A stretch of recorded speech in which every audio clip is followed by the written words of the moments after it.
Capital Record, where we defend free enterprise and capital markets because we believe in the dignity of the human person. Hello and welcome to David Bahnsen's Capital Record, brought to you by National Review, where today we're going to talk about an extremely basic, easy, pedestrian principle, but one that is profoundly important when we think about its application to economics, to public policy, how we go about assessing various things. And I'm titling this The Baby and Bathwater because there is, of course, very common figure of speech about not throwing the baby out with the bathwater. And increasingly, what we are seeing in some forms of economic critique are people that will use an argument that in form and substance goes a little something like this. I had an experience with private equity. That experience was bad. Therefore, private equity is bad. And it is, of course, not limited to private equity. That represents the example I'm using here. But you could argue that some form of that kind of illogical and somewhat, unhelpful way of thinking about things, that some version of that syllogism exists all the time, and particularly in matters of economic critique. Now, I used private equity as an example because it is stunning to me how many reasonably intelligent people will make a case that, by the way, may very well be true by way of conclusion that private equity is bad. But then the argument used to support it is related to an anecdote of an unfortunate incident with a private equity investment or with a private equity operation or something like that. And the idea that we would suggest that, let's say there is a private equity sponsor, they come in and make an investment, a control investment in a company, and then they go on to mess up that company. They make bad decisions. They read the market opportunity wrong.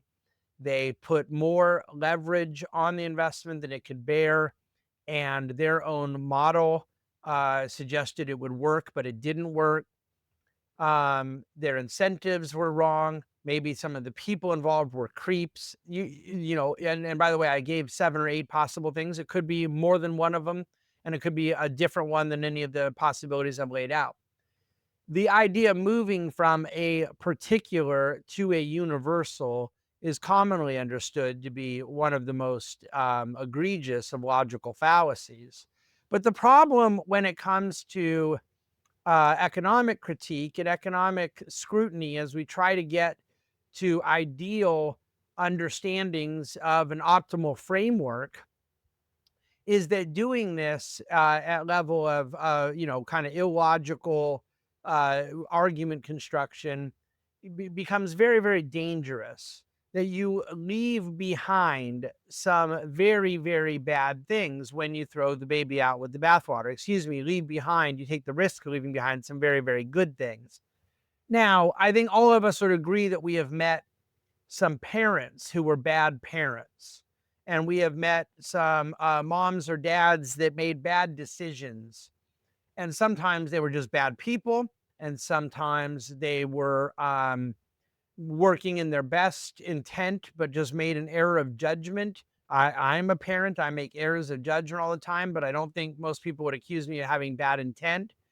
So you could have good intent and bad execution. You could have bad intent, bad execution, but we all acknowledge that there are bad parents in the world. And we don't generally go around saying we think the concept of parenthood is a bad idea, or we think the idea of parental authority or whatnot is a bad idea. In times of capital markets, to take various things that are not just anecdotal, but much like the parenting example, hopefully extremely rare. Now, people want to debate about how many good private equity sponsors there are versus bad. That's totally fine. But what we can't debate, because it is so screamingly obvious, is that the existence of a particular episode where there was a private equity company that did something the bad way or made a bad decision, that it invalidates the rest of it.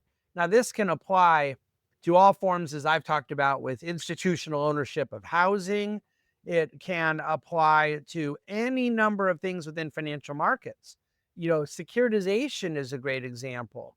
Europe has dramatically impaired its own economy and opportunities for economic growth by having such a opposition to securitization. The United States has uh, created really big competitive advantages by embracing securitization. Lower cost of lending, greater liquidity, greater opportunities to create liquidity and monetization for investors, and allow the flight and movement and mobility and growth of capital around being able to securitize various things. So essentially, you basically risk mitigate by pooling assets into a single vehicle. You create liquidity; it becomes an investable asset. You've quite literally securitized it, and there's any number of various financial advantages that come from it.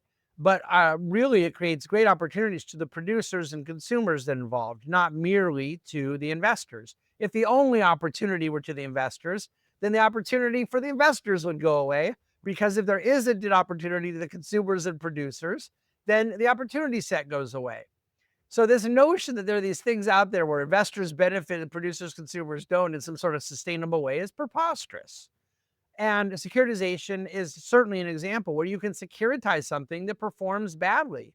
You can securitize something and have the operators or managers behind it be bad actors.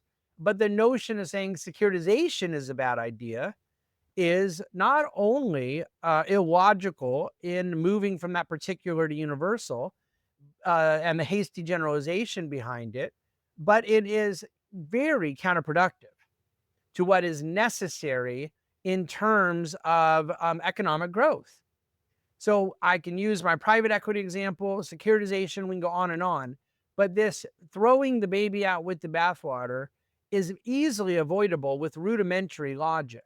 We do not take one single bad example and say, therefore, the whole thing needs to go. So now the question becomes, is there generally a bad incentive in some of these various actions that exist in our capital markets?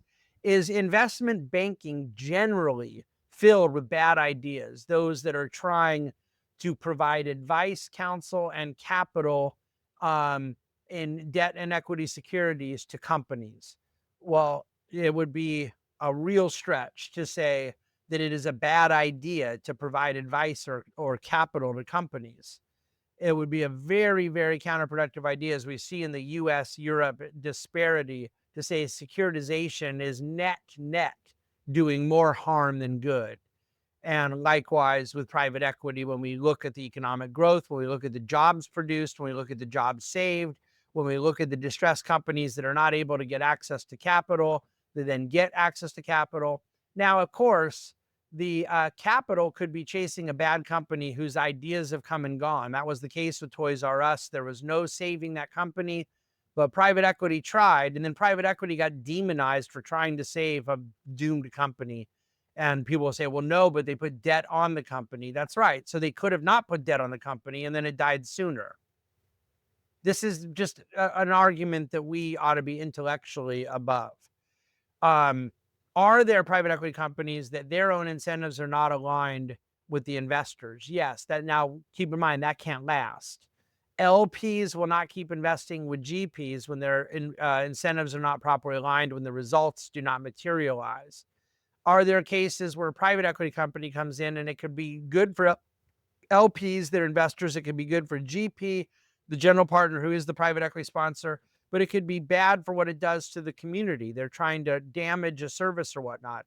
Again, that could very much happen. It could be an outlier that falls into this baby out with bathwater illogic, or it could be a case where they did something and it can't be sustained because eventually competitors come in and do it differently and the net results are better and it damages the business model. I don't believe that pointing out where something was wrong for someone tells us the story about the larger case. This is kind of a classic Bastiat principle from his 1850 masterpiece, The Law, where he lays out the broken window fallacy, where we must look at both visible and invisible effects, and of course, short term and long term, but also not merely the effect on one group, but the effect on many. The baby out with bathwater is basically, in the context I'm talking about here today in Capital Record, the same thing as what Bastiat was referring to with those three unique groups. When people say, I saw a private equity company come in and do this, and it led to that, therefore private equity is bad. And again, you can use any number of examples. I'm just trying to, in the interest of time, use a couple low hanging fruit to make my broader point. What we are essentially doing is committing the broken window fallacy and not looking at invisible effects, not looking at a larger picture, and assuming that something becomes universal because of a particular anecdote is something that is A, bad logic, and B, bad economics. Thank you for listening to David Bonson's Capital Record, brought to you by National Review. Welcome your feedback anytime, and welcome you sharing this far and wide on your social media with your friends that you think might be interested in hearing our message, which is always and forever geared towards preserving a free and virtuous society.